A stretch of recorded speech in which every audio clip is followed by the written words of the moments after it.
Guys welcome back. तो आज हम पढ़ेंगे नीट का ये कंसेप्ट सिर्फ 2 मिनट में एनसीईआरटी लाइन बाय लाइन एस्कोमाइसिस्ट के बारे में। एस्कोमाइसिस्ट को जो है हम सैक फंगी भी कहते हैं। क्यों कहते हैं? क्योंकि इनके अंदर sexual spores sac like structure के अंदर बनते हैं।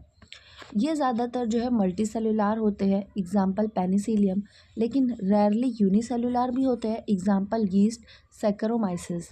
दे आर सेप्रोफिटिक है। सेप्रोफिटिक यानी ये क्या करेंगे? डेड डिकेइंग मैटर पे ग्रो करेंगे। पैरासिटिक होते हैं यानी होस्ट की बॉडी से न्यूट्रिशन लेंगे और उसी को डिसीज कॉज कर देंगे। कॉप्रोफिलस यानी डंग पे, गोबर पे ग्रो करते हैं। माइसीलियम इनका ब्रांच्ड एंड सेप्टेट होता है। देखो ये मैंने बताई थी, ये एक होता है हाइफे और बहुत सारे हाइफे मिलके बनाते हैं माइसीलियम। ठीक है, तो इनका जो माइसीलियम है वो ब्रांच्ड रहेगा।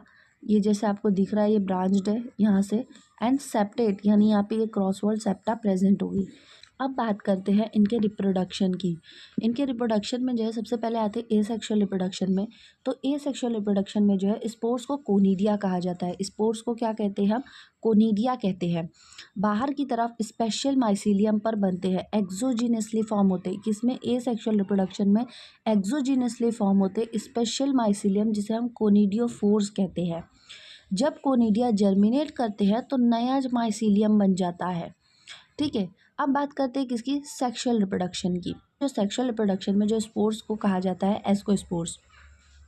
ये स्पोर्स एक सैक लाइक स्ट्रक्चर के अंदर बनते हैं एंडोजिनसली। देखो ए सेक्सुअल में क्या होता है? एक्सोजिनसली फॉर्म हो रहे थे, लेकिन सेक्सुअल रिप्रोडक्शन में क्या होता है? एंडोजिनसली फॉर्म होते हैं, जिन्हें हम क्या कहते हैं? सैक लाइक स्ट्रक्चर के अंदर बनते हैं, जिन्हें हम एस्काई कहते हैं। कई सारे एस्काई मिलकर जो है फ्रूटिंग बॉडीज बनाते हैं, जिन्हें हम एस्कोकार्प्स कहते हैं। देखो मैं इसको अच्छे से समझाती हूँ। ये समझो, ये जो बाहर की तरफ है ये है एस्कोकार्प, जिसे हम फ्रूटिंग बॉडीज कहते हैं। इसके अंदर की तरफ है एस्कस, जिसे हम स्पोरेंजियम कहते हैं।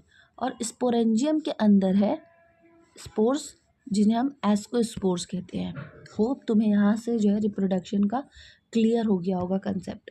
अब कुछ इसके एग्जांपल्स की बात कर लेते हैं। पहला तो एक एग्जांपल देख लिया हमने यहाँ पे मल्टीसेलुलर में पेनिसिलियम, यूनिसेलुलर में यीस्ट, सैकरोमाइसिस। और भी एग्जांपल्स है जैसे एस्परजिलस, क्लेविसेप्स, न्यूरोस्पोरा, जो यूज़ होते हैं extensively biochemical and genetic work में। और भी एग्जांपल है जैसे मॉरल्स एंड ट्रफल, जो कि एडिबल होते हैं, कंसीडर किया जाता है डेलिकेसीज के रूप में, इसको यूज़ किया जाता है मॉरल्स एंड ट्रफल्स को। सो होप तुम्हें यहाँ पे एस्कोमाइसिस का कंसेप्ट बहुत अच्छे से समझा होगा। इससे रिलेटेड मैंने कुछ MCQ PYQ को यहाँ पिन किया है। आप इन सब का आंसर जो है प्लीज़ कमेंट बॉक्स में ज़रूर देना और ये उनके आंसर्स